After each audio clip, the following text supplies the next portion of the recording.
because 90% of sales occur on the 4th through 12th contact. Please write that down. If you've already heard that one 42 times, write that one down again. 90% of all sales occur on the 4th through 12th contact. So the fortune's not in the follow-up. The whole freaking enchilada's in the follow-up. Yours and my financial health relies on follow-up. And yet salespeople don't do it. The average sales professional in America do fewer than 2 follow-ups with every new lead, so they're just basically taking their money and setting it on fire, or they're not actually doing their job. Your job is not to generate leads. Your job is to far more so, to take those leads and keep on them all the time. It was like the conversation we had earlier.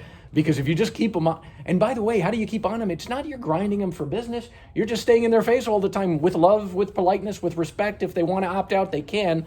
But the more you do it, the more you win. So let's talk about a 3-step system for follow-up. Are you ready? This applies to any business, not just real estate or coaching or whatever. The first key element here is you can't really do it alone. So this all revolves around accountability. Are you ready? So you have to have a partner in this deal, and the partner has to be somewhat disciplined. So step number 1, every week you get together with the partner, right, for a meeting to discuss your pipeline name by name. Now I've seen in the mortgage lending profession, right, a lot of the lenders will do pipeline reviews on the processing side with their staff. It's like commonplace on the lending side, but they never even do it on the sales side. So the mortgage lenders are losing all their deals because they're not following up with Annie Jones and Ben Carson and whatever the names are, right? So there was a great Bain study, Bain, the great consulting firm out of Boston, that said one of the qualities of the greatest salespeople or professionals worldwide is that they do pipeline review with a superior on a weekly basis. One of the greatest things you guys could do is just sit down and review with someone who you respect or look up to, ideally, right? To go name by name down all of your hots and your warms every week and just give a verbal update. Whether you did something or did nothing, it doesn't matter. Go name by name. So step number 1 is you have to have a scheduled time slot for pipeline review. A scheduled time slot for pipeline review. Now, I used to do it with Rosalind, who works with me. We used to do it Fridays at 5 p.m. That was our regular time of the week to do it. Now we do it daily, but we used to do it weekly, where literally would initiate the call with her every Friday time, no matter what. No appointments ever got in the way of that under any circumstance. Because if I didn't show up for that call, what am I telling her? It's not important. And then what happens to the follow-up? It starts becoming a back burner item when it has to be number 1 in everybody's business, right?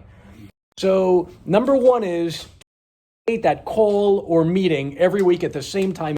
This one, no excuses. If you don't have the discipline for that, you're not going to have follow-up discipline. Step number 2 is whoever does the follow-up, whether it's you or whatever, is read off name by name the update for the week. So we used to do this thing where it would be like Adam Hood was the first name on our list for a long time. It would be like, well, Adam's out of the country, and when he gets back in September, he wants us to follow up with him and the partners. Okay? Great. Ben Carson, I'm making up names. Ben, you know what? I left him a message and I never heard back. Great. C, Kathy Jones. Well, Kathy, texted me back and said that she's ready to get started, follow up to whatever. David Alpern, right? You know what? I didn't reach out to David this week. Oops. Okay. No matter what happens, by the way, while we're doing step number 2, pipeline review, in my case, because Rosalind was doing the follow-up for my business, all I would do is say, awesome, good, right, cool. I never said anything negative. Why? It doesn't help. It's not going to change her behavior. All I'm trying to do is encourage her, for Pete's sakes, because I'm not doing it. Does that make sense? So if she says, I didn't get to this one, no problem. Does everybody here understand that the accountability is simply in saying out loud? So let me get off tangent for a second. Does everybody understand that the purpose of a coach is not to whack you over the head because you didn't do something? Contrary to what a lot of you believe, because that's what coaches pitch.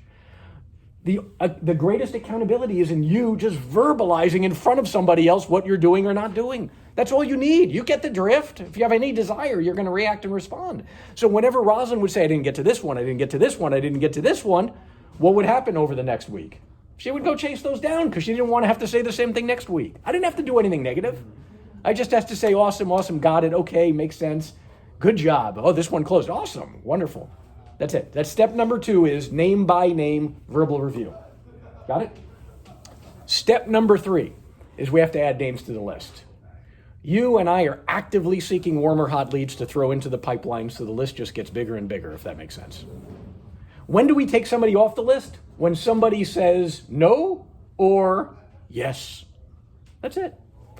Okay. Now, if you're dealing with your list and your list is now several hundred and you can't do 700 follow-up, you might want to just stick to your top 50 or whatever, pick a number, and then just let the old ones drop off. But you're still going to database market to them. So that's a 3-step system for follow-up. Number 1, have that disciplined meeting or call or whatever it is weekly. Number 2, you go through name by name the updates. And number 3, you're both talking about who else do we add to the list this week, because we got to keep it growing. Got to keep it growing. Okay. Let's shift gears here and talk about a different angle to follow-up.